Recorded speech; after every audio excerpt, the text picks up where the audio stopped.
Hello students, hope so you are fine and well. Today we are going to start our topic 19 and that is clauses. First of all we see the definition of clause. A clause is a group of words that has a subject and a predicate and which forms a part of a sentence. In short, it is a group of words, subject plus verb combination, and it has a complete meaning by itself. Now examples. The teacher showed that the clock had stopped. And second is, if you do not hurry, you will miss the plane. Now we will see kinds of clauses. There are two kinds of clauses. First is principal, main and independent clause, and second is subordinate and dependent clause. First of all we see principal clause यानी कि independent clause. What is independent clause? The clause has a finite यानी कि limited verb and makes complete sense by itself. It can be a complete sentence by itself. अब देखिए examples देखते हैं. Jack built this house. तो ये क्या हो गया? एक complete sentence है. इसे किसी और sentence की ज़रूरत नहीं है अपना meaning निकालने के लिए या meaningful sentence बनाने के लिए. तो ये क्या हो गया? Independent यानी कि principal और main clause. अब उसका सेकंड एग्जाम्पल देखते हैं. God made the country, man made the town. A sentence with two independent clauses. अब देखिए गॉड मेड द कंट्री, इसका भी एक मीनिंग निकलता है. मैन मेड द टाउन, ये भी एक मीनिंगफुल सेंटेंस है. अब दोनों पार्ट है वो इंडिपेंडेंट है. अगर हम उसे ज्वाइन नहीं करते तो भी उसका मीनिंग निकलता है इंडिविजुअली. ठीक है. Now we will say second subordinate यानी कि dependent clause. This clause also has a finite verb but does not make complete sense by itself. It needs to be attached to a main clause to make complete sense. अब ये dependent है, उसे किसी और sentence की ज़रूरत होती है मीनिंग बनाने के लिए. ठीक है, मेन क्लोज की ज़रूरत होती है. देखिए एग्जाम्पल है दिस इज़ द हाउस. अब ये एक हाउस है पर दैट जैक बिल्ड.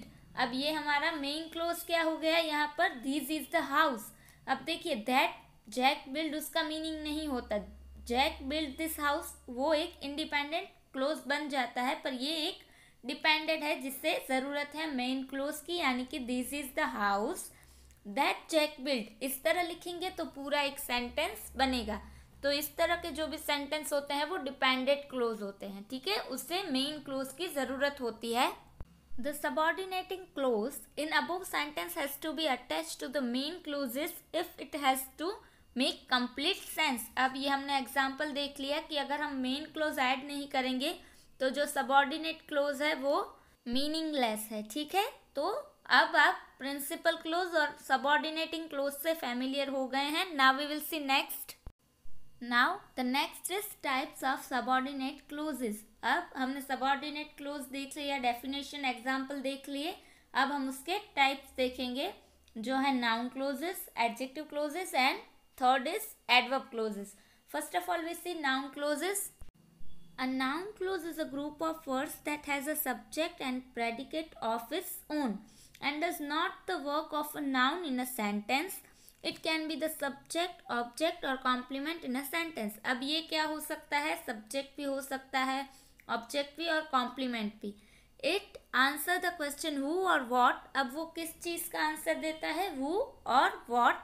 बिफोर और आफ्टर द वर्ब और प्रीपोजिशन. वो कहीं भी हो सकता है, बिफोर या आफ्टर वर्ब के आगे या पीछे, प्रीपोजिशन के आगे या पीछे, कहीं भी यूज हो सकता है. Now we will see examples. Now first is whoever looks at her will be turned to stone. अब वो जिस लड़की को जो देख रहा था वो कौन था? will be turned, जो टर्न हुआ वो. तो यहाँ पर subject of verb will be turned हो जाएगा. ठीक है. Now second is next is I fear that I shall fail. यहाँ पर object of the verb fear हो जाएगा. Now third that is what we agreed to do. यहाँ पर इज वर्ब के लिए कॉम्प्लीमेंट है. क्या कि वो जो हम करने के लिए तैयार हो गए थे. यहाँ हमें किसका आंसर मिलता है? वॉट का. ये हमने डेफिनेशन में देख लिया था. Now fourth is I have nothing against what he says. अब हमें यहाँ पर आंसर किस चीज़ का मिलता है? What he says.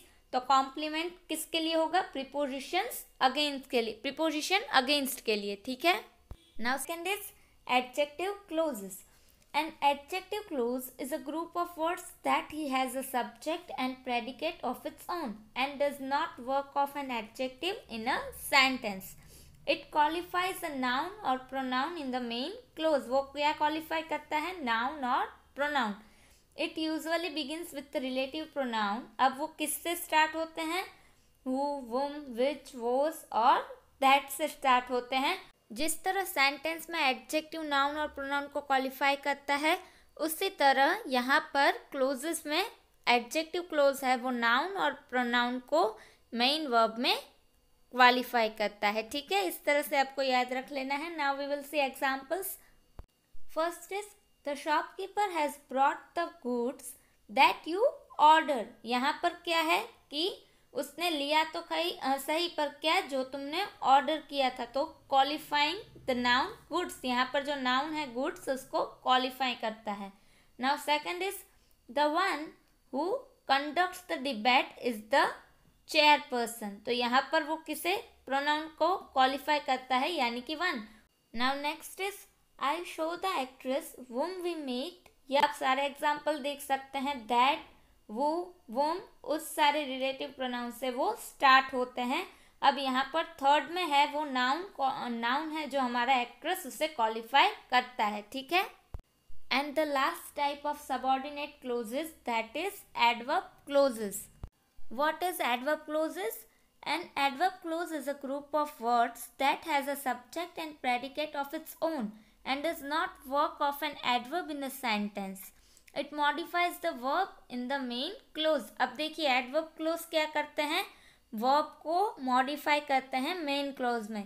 The adverb clause में begin with the subordinating conjunctions. conjunctions हम पढ़ चुके हैं, तो वो क्या किससे start होता है? जो adverb clause होता है वो ज़्यादातर सबऑर्डिनेटिंग कंजक्शंस जैसे कि when, where, because, since, as, if, unless, until, although, etc. There are various types of subordinate adverb clauses. Now first is don't shout while they are sleeping. अब ये क्या है? adverb clause of time. वो क्या कह रहे हैं कि आवाज़ मत करो जब वो सो रहे होते हैं. तो हमें आंसर किस चीज़ का मिलता है? when. Now second, You must go wherever he tells you. अब यहाँ पर देखिए जाने की बात कर रहे हैं कि जहाँ भी वो तुम्हें बोल रहे हैं वहाँ तुम जाओ. तो एडवर्ब क्लोज ऑफ प्लेस होता है जो आंसर देता है where का.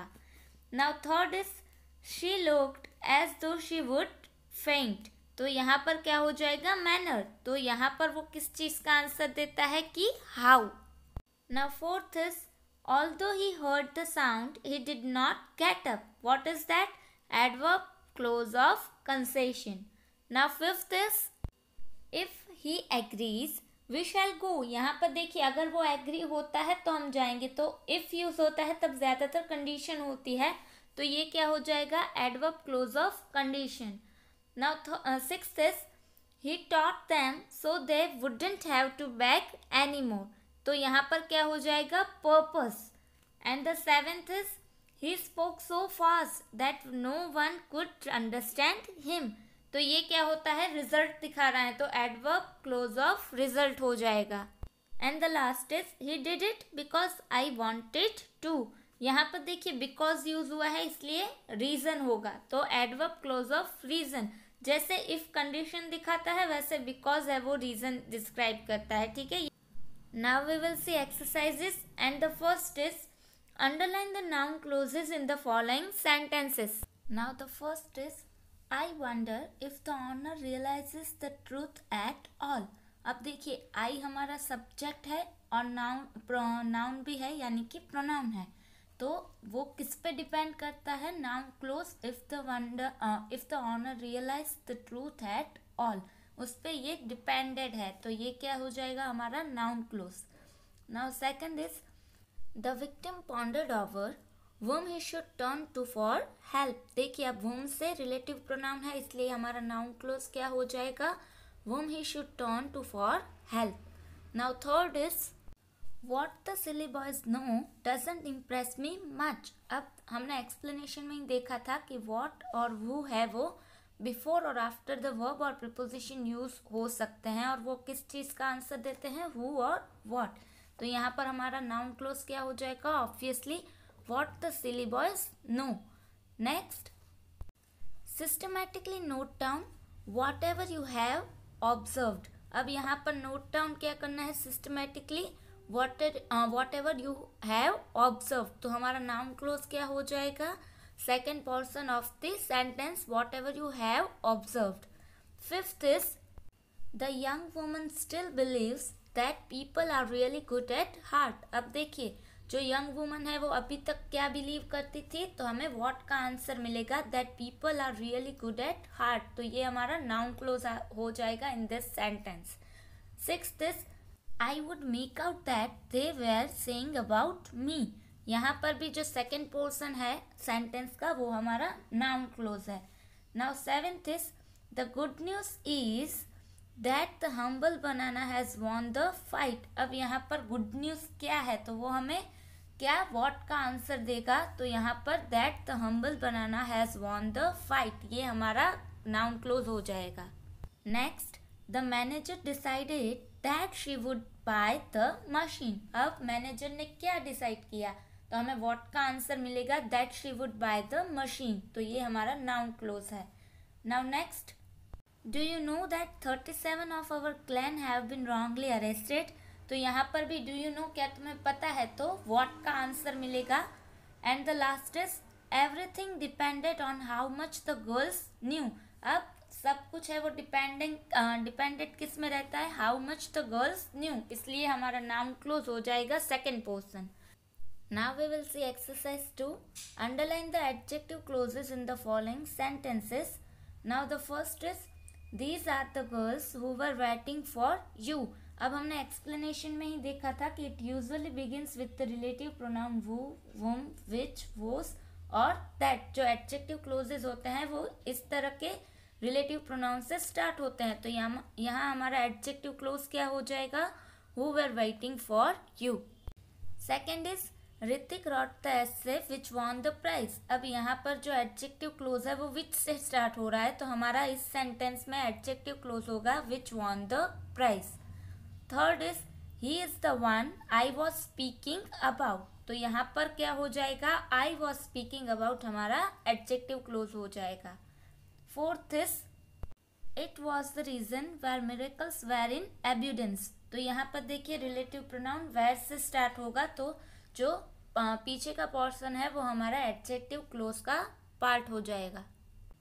Now fifth is this is mister Chopra whose father is a film director. तो यहाँ पर रिलेटिव प्रोनाउन हुज का जो पोर्शन है यानी कि second part of the sentence है आफ्टर द रिलेटिव प्रोनाउन, वो हमारा एडजेक्टिव क्लोज हो जाएगा।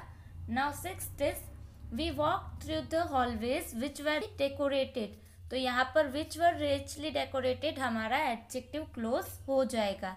Now seventh is the lady whom we sold the machine to was quite impressed by his salesmanship। तो यहाँ पर हमारा सब्जेक्ट और जो हमारा हेल्पिंग वर्ब है उसके बीच का जो रिलेटिव प्रोनाउन से स्टार्ट हो रहा है वो पोर्शन है वो हमारा एडजेक्टिव क्लोज हो जाएगा। सब्जेक्ट और हमारा हेल्पिंग वर्ब है वो उसके बीच का जो पार्ट है वो हमारा एडजेक्टिव क्लोज हो जाएगा, क्योंकि वो स्टार्ट किससे हो रहा है, रिलेटिव प्रोनाउन से हो रहा है विच इज वुम। नाउ एथ is the agent brought money which was badly needed. तो यहाँ पर विच वॉज बेडली नीडेड क्या है, हमारा adjective clause. Now ninth is people who live in glass houses should not throw stones. हम कहते हैं जो कांच के घर में रहते हैं वो पत्थर नहीं मारते, इसी तरह। तो यहाँ पर पीपल हमारा सब्जेक्ट है और शुड हमारा हेल्पिंग वर्ब है, तो उसके बीच रिलेटिव प्रोनाउन आ गया है वो। तो who live in glass houses ये हमारा एडजेक्टिव क्लोज हो जाएगा और पीछे क्या है, शुड हमारा हेल्पिंग वर्ब है, इसलिए सब्जेक्ट और हेल्पिंग वर्ब के बीच का जो पोर्शन है वो हमारा एडजेक्टिव क्लोज है। Now the last is the room in which the boys were sleeping was a large stone hall. अब द रूम हमारा सब्जेक्ट है और वॉज हमारा हेल्पिंग वर्ब है, तो उसके बीच रिलेटिव प्रोनाउन विच यूज हुआ है, तो वो जो सारा पोर्शन है वो क्या हो जाएगा, adjective clause. Now exercise 3, underline the adverb clauses in the following sentences and state the type. अब हमें यहाँ पर जो एडवर्ब क्लोजेस है उसके नीचे अंडरलाइन भी करना है और फिर उसका टाइप भी हमें मेंशन करना है.